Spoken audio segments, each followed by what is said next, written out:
जय श्री कृष्णा। आप सुन रहे हैं वैशाख मास महात्म का 11वां अध्याय। तो वैशाख का जो ये महीना है, इसमें कोई भी दान पुण्य किया जाता है वो अति शीघ्र फल देने वाला होता है और भगवान विष्णु की प्रसन्नता दिलाने वाला होता है। वैशाख मास में जो भी धर्म पुण्य किया जाता है वो तत्काल फल देने वाला है, लेकिन फिर भी इतना प्रख्यात क्यों नहीं है, संसार में इतना प्रसिद्ध क्यों नहीं है, आइए जानते हैं। राजा मैथिल पूछने लगा, हे महाराज, वैशाख के जो धर्म आपने वर्णन किए हैं वो बड़े ही शुभ हैं और उनसे भगवान विष्णु प्रसन्न होकर तत्काल अर्थ, धर्म, काम और मोक्ष प्रदान करते हैं। ऐसे वेद विहित धर्म संसार में ज्ञात नहीं है। ये क्या बात है, मुझसे कहिए। श्रुतदेव बोले, हे राजन, वैशाख मास की कर्तव्य धर्म प्रख्यात क्यों नहीं है और अन्य धर्मों की संसार में ख्याति क्यों है? संसार में पुत्र, पौत्र और धन संपत्ति, सांसारिक भोगों को चाहने वाले मनुष्य बहुत हैं, इसलिए राजस और तामस धर्म संसार में प्रख्यात हैं। और जो इच्छा रहित सात्विक धर्म सुख प्राप्ति कर विष्णु भगवान को प्रसन्न करने वाले हैं, वह पृथ्वी पर छिपाने योग्य हैं। इसका कारण बताता हूँ, सुनो। इक्ष्वाकु के कुल का भूषण, काशीपुरी में नृग का पुत्र, सार्वभौम राजा, बड़ा यशस्वी कीर्तिमान नाम का हुआ। वह जितेंद्रिय, क्रोध को जीतने वाला और राजाओं में उत्तम था। एक दिन वह आखेट करता हुआ जा रहा था। मार्ग में मुनि वशिष्ठ जी के शिष्यों को देखा, जो कहीं प्याऊ लगा रहे हैं, कहीं पर छाया मंडप बनवा रहे हैं, कहीं वापी निर्मल करवा रहे हैं, कहीं बैठे मनुष्यों के की पंखों से हवा कर रहे हैं, कहीं सुगंधित फूलों को दे रहे हैं, मध्याह्न समय छतरी का दान कर रहे हैं और कहीं तांबुल दे रहे हैं, कहीं नेत्रों में कपूर लगा रहे हैं। यह देख राजा ने पूछा, तुम कौन हो और ये क्या कर रहे हो? वे बोले, ये हम वैशाख में कर्तव्य धर्मों को गुरु वशिष्ठ जी की आज्ञा से कर रहे हैं, जिनके करने से धर्म, अर्थ, काम और मोक्ष मिलता है। विशेष फल तुम गुरु जी से जाकर पूछो। ये सब सुनकर राजा वहां से चल दिया और वशिष्ठ जी के आश्रम में पहुंचा।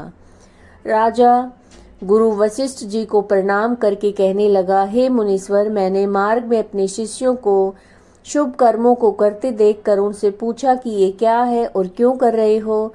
तब उन्होंने मुझे आपके पास भेजा और कहा कि गुरु जी के पास जाओ, इसलिए मैं आपके पास आया हूँ और आपसे इन धर्मों को सुनो। वशिष्ठ जी को प्रसन्न होकर कहने लगे, राजन, वैशाख मास में प्रातःकाल स्नान करके विष्णु भगवान का विधि पूर्वक प्रेम से पूजन करके दान करें, ब्राह्मणों की सेवा करें। ऐसा करने से जगन्नाथ भगवान प्रसन्न होते हैं, इसलिए तुम अपने राज्य में भी वैशाख के धर्मों को करो।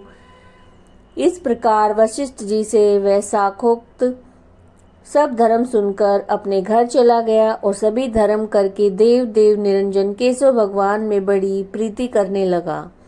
हाथी पर ढोल रखवाकर अपने राज्य में मुनादी करा दी कि 8 वर्ष से 80 वर्ष तक के वृद्ध, पिता, पुत्र, भार्या, इष्ट मित्र कोई भी हो, जो मेष संक्रांति में सूर्योदय से पहले स्नान नहीं करेगा, वैशाख धर्मों का पालन नहीं करेगा, उसको चोर के समान दंड देकर देश से निकाल दूंगा।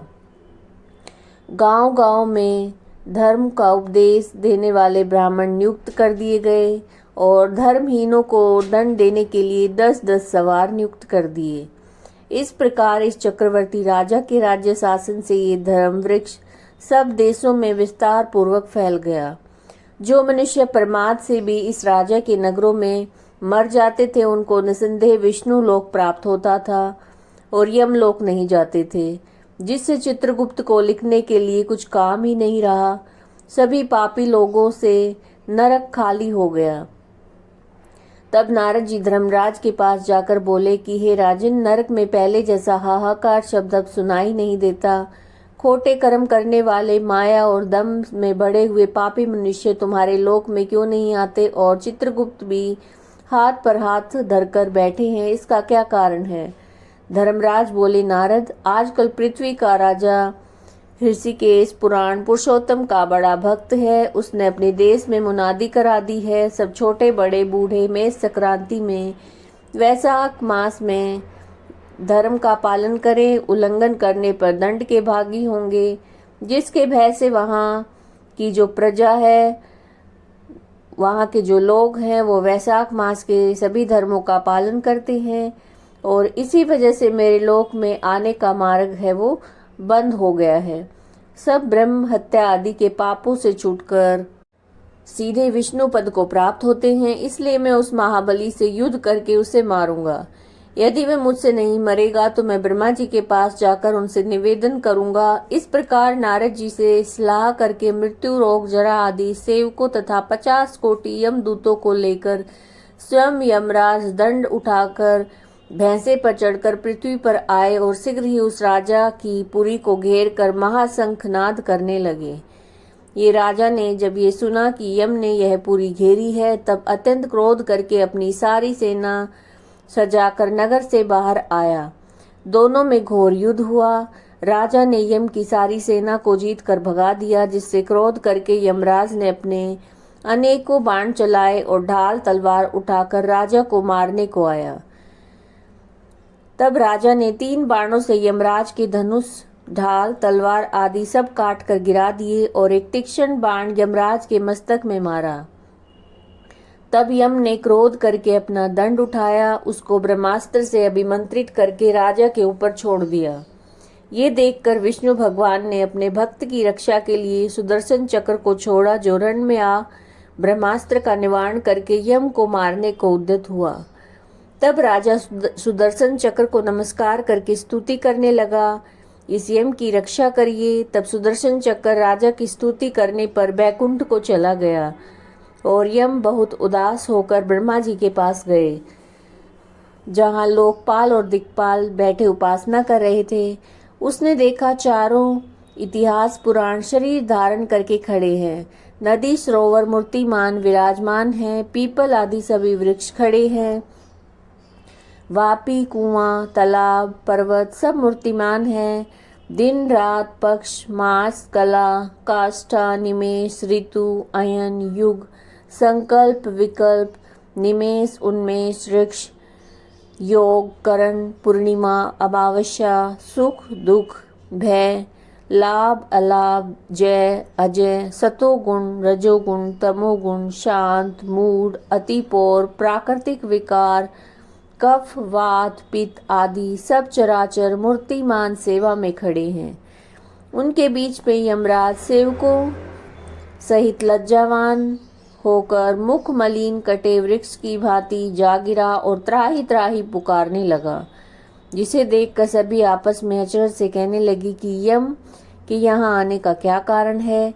जिस यम को काम से क्षण भर भी अवकाश नहीं मिलता, जिसके वस्त्र फट रहे हैं, चित्रगुप्त भी इसके पीछे पीछे आया है।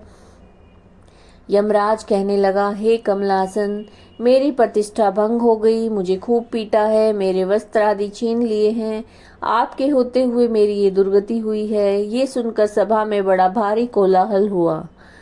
तब पवन ने ब्रह्मा की सलाह से सबकी वाणी रोक दी और यम को वहां से उठाया और आसन पर बिठाकर पूछने लगा कि ये दुर्गति तुम्हारी किसने की है। तुम कुशकेतु, जो सबके पिता हैं, उनके सामने अपना सारा वृत्तांत कहो, वह तुम्हारे हृदयस्थ दुख को दूर करेंगे। तब पवन के कहने पर यमराज कुशकेतु के पुत्र के मुख की ओर देखकर बड़े दीन स्वर में सत्य बताने लगे। ये आप वैशाख मास महात्म का 11वां अध्याय सुन रहे थे। अगर वीडियोज अच्छे लग रहे हैं तो लाइक कीजिएगा, शेयर कीजिएगा और चैनल को सब्सक्राइब कीजिएगा। जय श्री कृष्ण।